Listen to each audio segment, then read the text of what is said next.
Hola, Bogotá.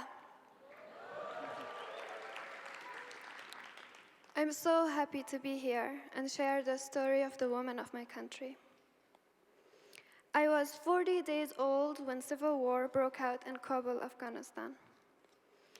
My family gathered the basic essentials and we fled to the north of the country.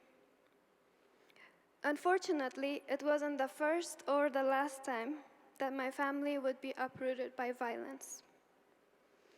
When the Taliban took over Afghanistan, we had to move again and live as refugees in Pakistan for years. My family's story is not extraordinary. Millions of Afghans have had to leave their loved ones, their homes, their friends, and networks of support because of war and conflict. Even today, tens of thousands of Afghans are stuck between two impossible choices: returning to Afghanistan, where they could lose their lives in suicide attacks or airstrikes, or staying in countries where they're not welcomed.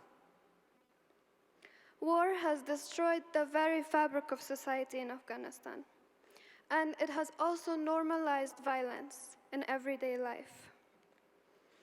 Women, as it is around the world, bear the brunt of this violence. Time and time again, women's bodies have been treated like an extension of the battlefield. During the war against the Soviet Union, 70% of girls' schools were burned down.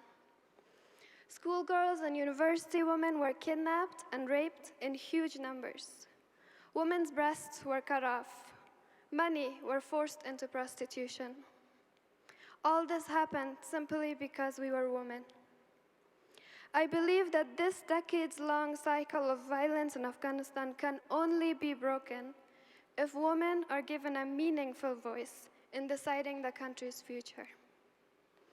I lead a collective of Afghan women called Free Women Writers. We are known as Dukhtaran Rabi'a in Afghanistan.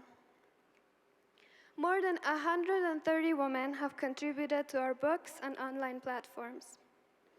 Their authentic stories reach an audience of 62,000 people every week via a Facebook blog written in the local languages of Pashto and Persian.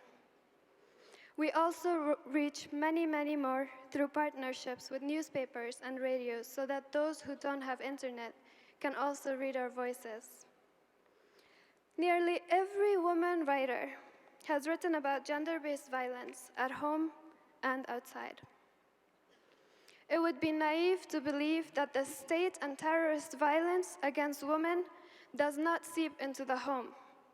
After more than 5 decades of conflict where women's bodies have been abused in war zones, it is a sad but really unsurprising reality that 87% of Afghan women have faced violence at home.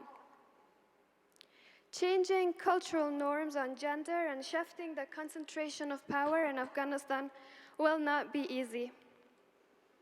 The Mujahideen believed that urban women who had ventured out of the house for jobs or education were no longer Muslims, and so their bodies were fair game.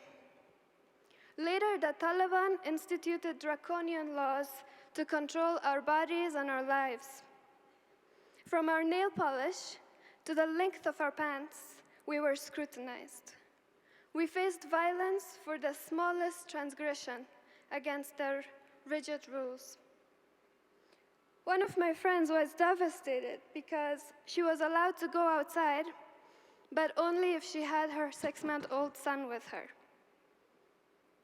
She said to me, she would say all the time, "I have fewer rights than this thing that I gave birth to." Even today, Taliban have archaic views about women. A recent report showed that in order to agree to peace, they have specific demands that would significantly curtail women's political and social rights.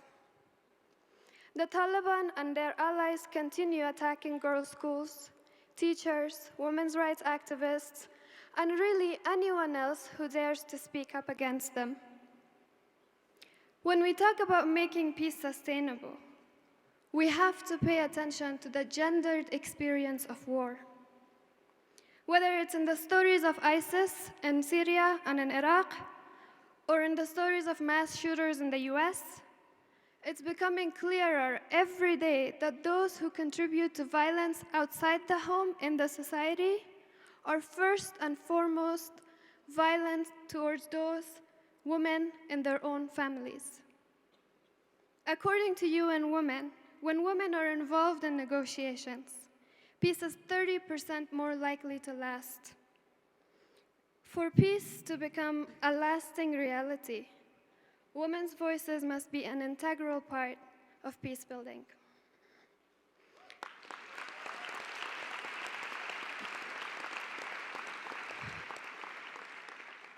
From the home to the heart of the government. And until that's a reality, until there is peace, not only in the nation state, but also in every single one of our homes, we, Afghan women, young people, should not be silent. We will not be silent. We will not be marginalized. We will not shut up. Thank you so much. Te amo, Bogotá!